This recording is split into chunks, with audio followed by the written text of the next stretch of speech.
Para el ser humano es importante tener una dieta balanceada que consista en proteínas, carbohidratos y vegetales que aporten energía a él mismo.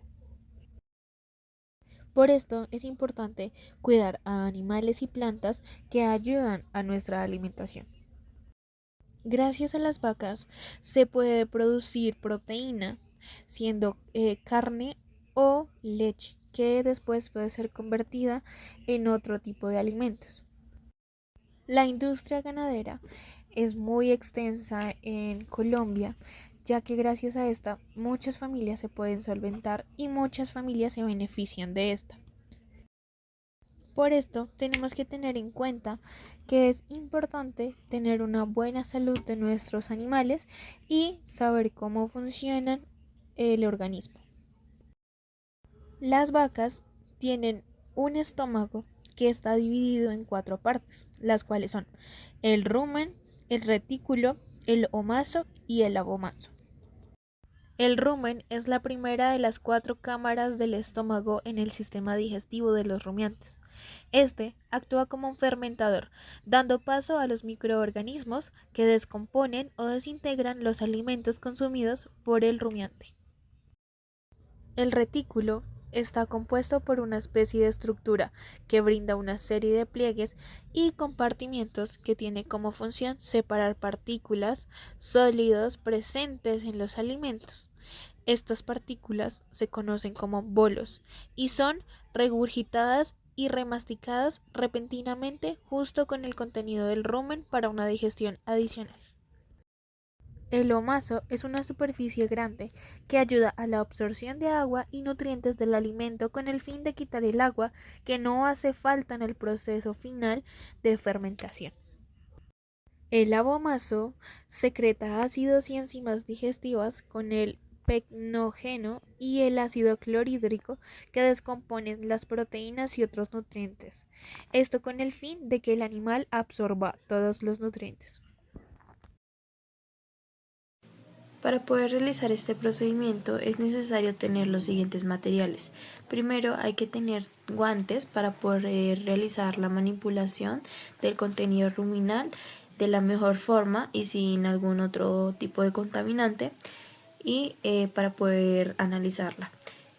También hay que tener 4 portaobjetos y 4 cubreobjetos en donde se va a poner la muestra que va a ser recolectada. También vamos a utilizar gasas y lo más importante, un microscopio para poder realizar la identificación de cuántos protozoos tenemos en la muestra y poder contarlos con un lápiz y con una hoja milimetrada. Ya teniendo todos los materiales listos para realizar esta práctica, lo primero que se realizó fue la toma de muestras del estrato líquido. Para esto se analizó la parte alta, la parte media y la parte baja del rumen. Utilizando la gasa, se agarró una parte del forraje en el rumen, en la parte alta. Con los guantes se comenzó a escurrir con la gasa en el portaobjetos y aquí se hizo lo mismo en la parte media y en la parte baja del rumen. Cada muestra que se recolectó, ya sea en la parte alta, en la parte media, en la parte baja del rumen, en el estrato líquido, se colocó en un portaobjetos diferente y de ahí se le colocó un cubreobjetos para ponerla en el microscopio y poder ser analizada. Después de esto se realizó la siguiente muestra, que fue la del estrato sólido. Para esto se agarró una parte del forraje del rumen en la parte alta, se agarró con una gasa, se colocó y se exprimió y de igual forma se puso en la lámina, no tan separadas pero tampoco tan juntas, en donde se pueda analizar toda de una mejor forma y se colocó el portaobjetos. Haciendo este mismo procedimiento se hizo con la parte media del rumen y con la parte baja del rumen.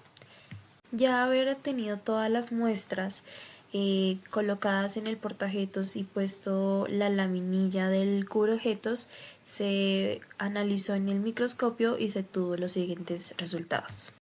Ya que sabemos el procedimiento, vamos a empezar a analizar los resultados, pero para esto primero hay que tener en cuenta que el rumen lo vamos a dividir en 3 estratos principales: el estrato líquido, el estrato sólido y el estrato gaseoso.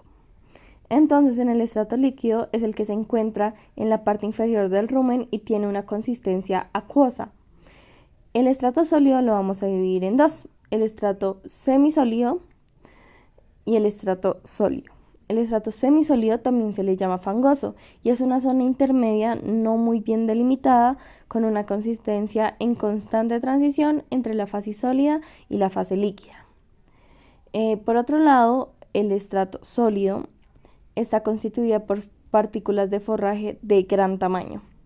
Digamos, la principal diferencia que también vemos es que el estrato sólido se acumula la comida, como podemos decir que nueva, que acaba de ingerir el bovino, mientras que el estrato semilíquido ya es comida parcialmente digerida. Y el estrato gaseoso, que es la parte más dorsal del rumen, que está ocupada por los gases que se producen durante la fermentación. En este procedimiento tomamos muestras del estrato líquido, semisólido y sólido. Lo que podemos observar es que hay una amplia diferencia entre los diferentes estratos. Digamos, en el estrato líquido se encontraban o se podían ver en el microscopio partículas de forraje de menor tamaño y gran cantidad de agua, mientras que en el estrato semisólido se veían partículas de mayor tamaño y con menos consistencia de agua. Sin embargo, seguía siendo como fango, como lo dice su nombre, y siendo un poco acuoso, mientras que en el estrato sólido las partículas de forraje eran de gran tamaño y no presentaba casi líquidos. Por otro lado, con el tema de los protozoos, vamos a ver que en el estrato líquido se encuentran la menor cantidad de protozoos. Esto debido a que las partículas en el estrato líquido suelen estar más dispersas y en un estado de menor descomposición, lo que proporciona menos alimento para los protozoos. Por otro lado, en el estrato semisólido es en el que mayor cantidad tienen, debido a que tienen un suministro adecuado de materia orgánica en descomposición, que es su principal fuente de alimento, y por lo tanto se reproducen y prosperan en mayor cantidad. Finalmente, en el estrato sólido se encuentra como una cantidad media entre el líquido y entre el semisólido.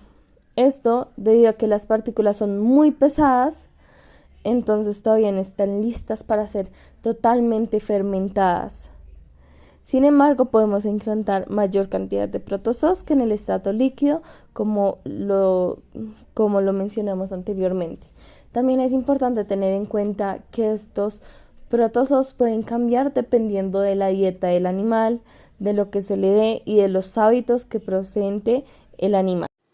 Como conclusión general, podemos decir que el rumen cumple una función vital dentro de la vida del animal, ya que para que un bovino esté en condiciones ideales, se requiere que a su vez el rumen esté en condiciones correctas.